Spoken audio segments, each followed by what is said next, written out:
This topic is about assisting a buyer in new construction and or flips. And both of these are a really big category in real estate, and you're going to see this time and time again.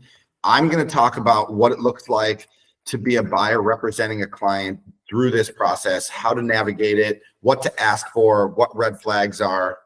I've assisted dozens of clients in buying new construction, have also developed properties myself. So I try and understand what the buyer is looking for. And I think most developers try to present a market ready home, one that's going to please most buyers, but everyone's going to have their own customization flair and they're going to try and make it their own home. So definitely help your buyer ask for some of these, value adds that they're going to see. There are some developers that make some very poor design ideas. Those are red flags. I actually follow a few people on Instagram that showcase really bad real estate decisions, and that's actually entertaining to me.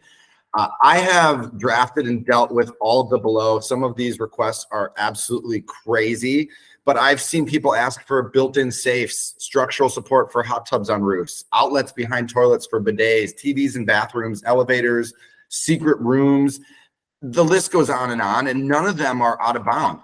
I always suggest you ask the developer, and if they can deliver, great. If they want to put a price tag on it, understandable. And if they want to move the asset and help your buyer get into this home with something that they're really comfortable with, even better.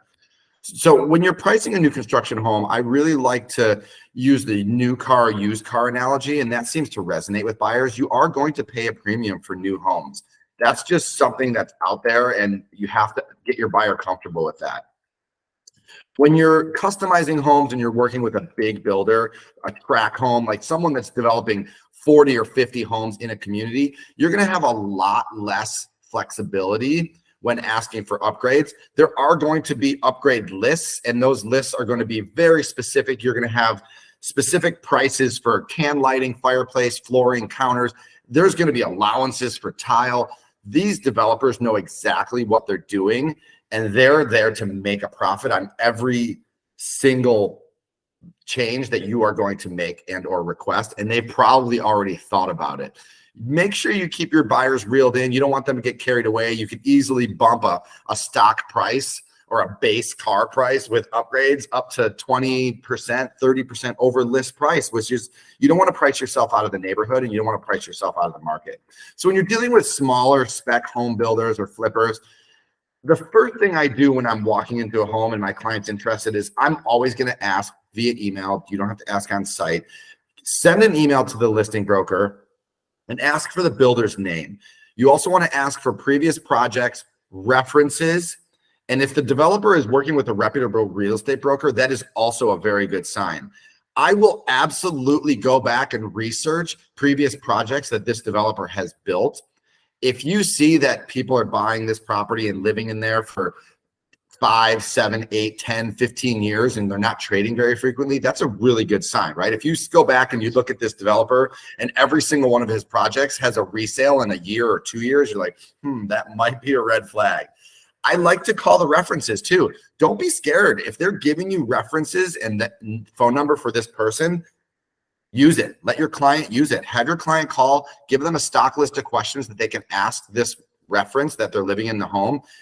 Was there any issues after they bought the home? Were those issues remedied? And there's always going to be issues. What was the timeline for the remedy? We could put together a list that will make your client happy with this developer, even if he's only done 3 or 5 or 10 projects. Everyone's got to start somewhere. But as long as they have a solid customer service situation going on, I get comfortable with the developer. As far as a web search, always do a web search. You want to research this developer. If they have great reviews, again, proceed with confidence. If you're starting to see red flags out there, you probably have to talk your client out of not buying this property. And that happens sometimes. You don't want to deal with a developer that is a total hack and not delivering a great product. Or maybe this product looks really good on the on the walls. We're not seeing what's behind it, but when you get in there, there's problems time and time again. I always ask for permits. If you're working with Belshaw or you're working with a reputable real estate attorney, they're going to have something like that in their attorney letter if they know this is new construction and or a flip. Permits are a great way to, get credibility in the marketplace. You want to make sure that this developer is using the right trades, getting things verified by the city or local ordinance, that they're doing the project, appropriately, and you can proceed with confidence that this project was done right. They're using the right plumbing, they're using the right electrical. All of these things are really important. Insulation's in properly. For upgrades and customization, always ask. You will be surprised what some of these developers will do for your clients. Number one, again, I've been a developer. So if you're holding this property and every day is a carry cost for you as a developer, and a buyer comes in and they're interested in the property, and maybe it's been on for a week or it's been on for a month and you're the seller, you want to reel that buyer in. So if there's things that he wants, make sure you ask. The first thing I do when I walk in and I'm starting to negotiate is I ask for a spec sheet. Most reputable real estate brokers, most developers will have a spec sheet, and that's going to outline most of the high level bullets of what they've done with the property, and usually brand names. They're going to tell you what kind of insulation they've used, what kind of low voltage they've run, the cabinetry they've installed in the kitchen and the bathroom, any type of high level information that they can pass on to start the conversation with you and your buyer, and how to deliver a offer to this developer is really beneficial. I get down to the nitty gritty, and I'm going to start looking at, when I'm touring the home, the exterior. You want to make sure, and some of these homes are built so you can see this. And if it's not, you want to make sure that this list is very inclusive. I personally have, made some mistakes on buying new construction for clients and have egg on my face and made it right, obviously. And one time I actually did not include a washer dryer in the appliance list, and when they delivered the property and did our final walkthrough, there was no washer dryer, and I was a young broker and there was no washer dryer. My buyers were like, what is going on? I bought them a washer dryer. It was an expensive mistake, but this is something you have to do to build your client base and proceed with building a real estate business. So I'm going to run through a list of things, and I'm happy to send you this list if you DM me. Landscaping, you want to know if there's low voltage lighting. Gas lines and water lines are huge for exterior projects, and a really expensive thing for the seller or the buyer to do after taking possession. J-box locations and electrical outlet locations are really important. So if your client is in there and the family room situated a certain way and they know they want to put a TV on the wall, make sure there's an outlet there. Low voltage stuff is kind of going away. Most people are using Wi-Fi and cable-less television, Netflix, Hulu, etc. to stream. So that's kind of a non-issue, but make sure you're getting the outlets in the right place.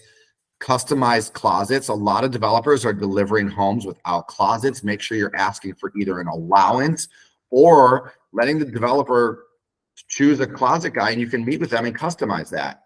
If there's appliance upgrades and they haven't been installed, you can talk about that. Washer dryer is a big one. A lot of developers do not include a washer dryer, so make sure you know what you're getting yourself into. Kitchen, there's so many great upgrades, especially with backsplash, countertops, hardware for the cabinetry. A lot of those can be selected because the developer may not have installed it, and you get to do some selections that will customize the home, and they're not expensive things for the developer to do, but they'll make your buyer feel like they're getting a really great product that's customized to them. Bathrooms. A lot of developers do not include towel bar, toilet paper holders, hooks, things like that. Make sure those are on your offer list. If the home is more complete, great. You're going to know what kind of toilets you're getting, what kind of selections you're getting as far as plumbing, whether it's Growy or Toto or things like that. Glass shower doors are something that I often ask for, or permanent installation of a shower rod. Make sure you know what your client's using the bathroom for. If they have young kids and there's a tub, they probably don't want a glass shower door because it makes it actually inconvenient to bathe your kids. But if it's a more mature situation and they want it, ask for it. Let them deliver it and install it so you guys don't have that hassle. Paint selections, window treatments are rare, but sometimes we ask for it. Fireplaces, if your client loves fireplaces, sometimes developers actually run a gas line behind the wall. So ask. Make sure you understand what this developer has done. And again, a lot of them are trying to deliver a product that is a ubiquitous approach to the market. They want something that's really cool and will appeal to most people, but that last mile of customization goes a long way. As far as basements go, make sure you know what's behind the walls. If there's a drain tile system, sump pump, battery backup is a lot of, that's a big ask for me. Again, let the developer do the hard work. Developer contracts are something you're going to see very often. They're written by the seller and or developer, but they are very buyer friendly. And Illinois as a state is a buyer friendly state. So it's out there to protect both the seller and the buyer. And you're going to see a 1-year warranty in there. It's going to outline what they do cover and what they don't cover. One thing you have to make sure is in that contract is a mortgage contingency clause. A lot of developers are starting to leave that out because mortgage rates are they're crazy, and locking rates are difficult and a lot shorter. Your attorney can add that. Make sure you note that in your offer that you will be adding a mortgage contingency clause. They're all going to have an attorney review clause, but make sure you breeze through and see that that's there as well. Generally, I would say proceed with confidence on most new construction projects and flips. If you've done your due diligence, you've made a few reference calls, let the buyer know they're paying a premium and what they are in for as far as comps and new construction in the area. I've really enjoyed working with a lot of developers in the city and in the suburbs. And my clients, ultimately, if they're going to live there for 8, 10, 12, 15 years, it's a home that they're going to love. The new car, used car analogy, you've all heard it. When you buy a new car and you drive it off the lot, you lose money, quote unquote. Similar with a new home, but you're paying for that new flashy style. And again, in a long play of 8, 10, 12 years, it's a long-term win for them. So again, proceed with confidence. Any questions about this topic? And again, I apologize for not having my video. I will correct that next week. My camera just went out. No questions right now, but that was really helpful, Matt. Thanks. Cool. Yeah, happy to send you guys my list of what I typically look for and or ask if you send me an email or whatever. Matt, can you just go over like what the warranty looks like for new construction? There are a lot of different layers to a warranty. Generally speaking, the developer is going to pass off the appliances to the manufacturer and you're going to get a manufacturer's warranty. The developer is going to warranty the work and craftsmanship as far as electrical, plumbing.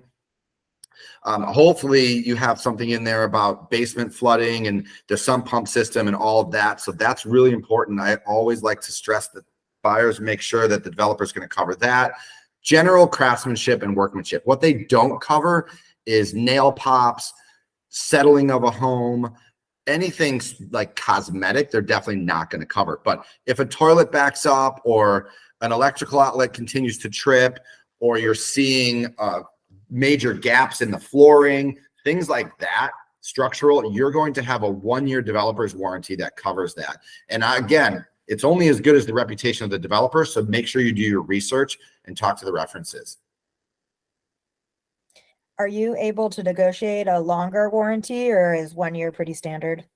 1 year is very standard. You can always ask. Okay. But I've rarely seen it go longer than a year. But I will tell you, even in developers that I've worked with, John Murphy is a guy I work with. He's had houses built in Oak Park forever. He lives out there. If someone calls him 2 or 3 years later and it's something minor, he'll go do it just because he has such a great reputation. He lives in the area. So again, the warranty is only as good as the developer that's offering it. And some developers will just go above and beyond and continue to build their reputation in the area.